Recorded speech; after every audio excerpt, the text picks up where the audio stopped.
Hello, good day everyone. We're here to discuss the consequences of unemployment and the policies to address unemployment. So the country we choose is India. India unemployment rate for 2023 was 4.17%, a 0.65% decline from 2022.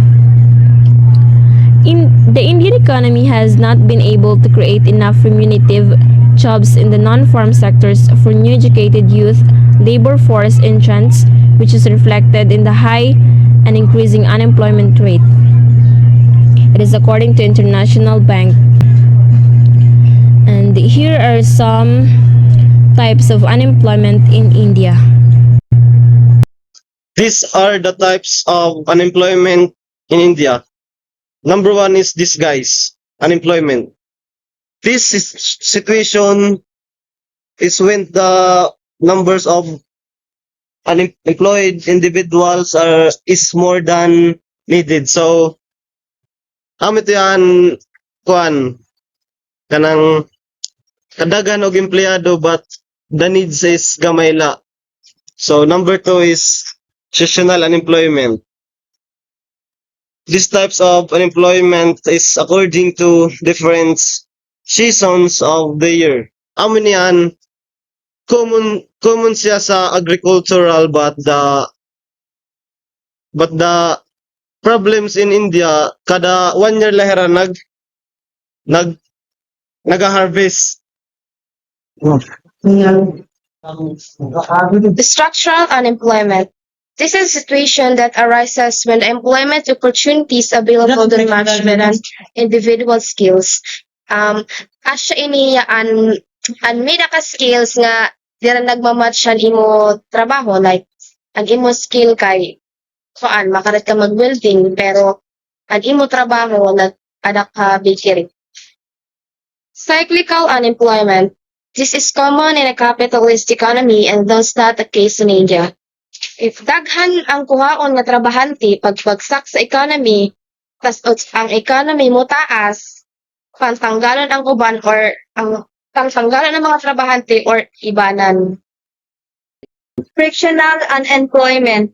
It is the search of for unemployment where the individual is unemployed for some time only. This may be between job hunts or between graduation and job positioning.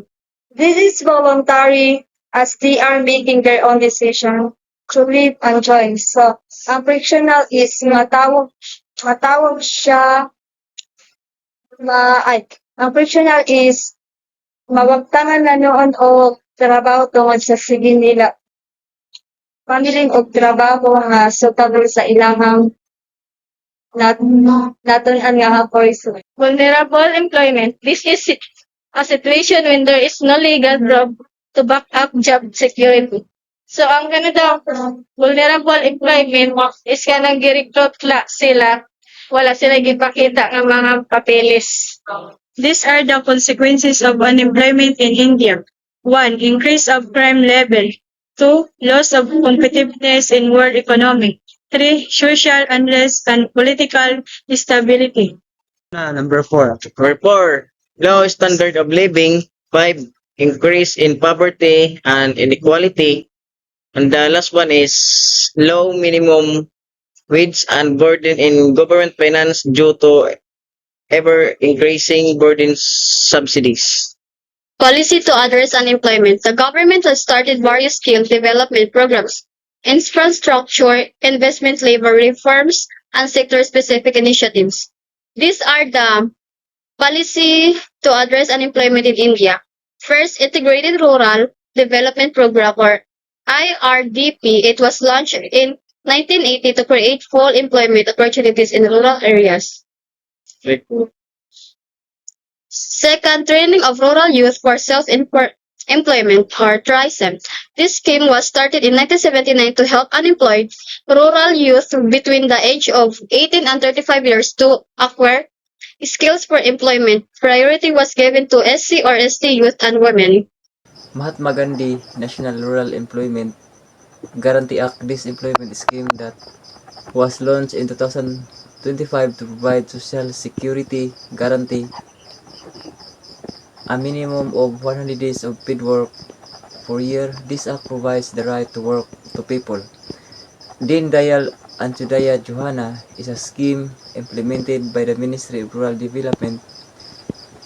It aims to support the poor by providing them with skills recognized by industries. The goal is to alleviate urban and rural poverty by equipping individuals with the necessary skills to find well-paying jobs. Number 5, National Career Service Scheme has been initiated by the government and includes a web portal called the National Career Service portal. Job seekers and employers can use this platform to search for and update job information. So therefore, there are a lot of pages in social media that you can access or you can search kung unsay hiring that related in your skills. Therefore, dali ra ka makakita og mga information. National Rural Employment Program aims to provide equal job opportunities to people in rural areas across the country. So, kini nga policy makatabang siya sa pagtabang nitong mga tao nga kung sa finances aron dili na sila makabalin sa rural to urban areas kay makakos kasi sila og pag dumala sa lungsod, which is maglisod pag dumala ang nagdumala sa lungsod. Local level, Eastern Visayas unemployment. In April 2024, the unemployment rate in Eastern Visayas decreased to 3.0%, showing a 1.2 percentage points difference from the 4.2% unemployment rate in April 2023. The 3.0% unemployment rate was equivalent to around 62.4 thousand persons in the labor force who were unemployed in April 2024, lower by about 27.4 thousand unemployed persons compared to the 89.8 thousand unemployed persons recorded in April 2023. The 3.0% unemployment rate in April 2024 was also lower compared with the 5.4% unemployment rate in January 2024. So, in conclusion, the consequences of unemployment in international and local are almost similar, such as increasing the crime level, poverty, declining economic growth, and so on. While the government in India and the Philippines are also have similarities in terms of their policies in addressing unemployment.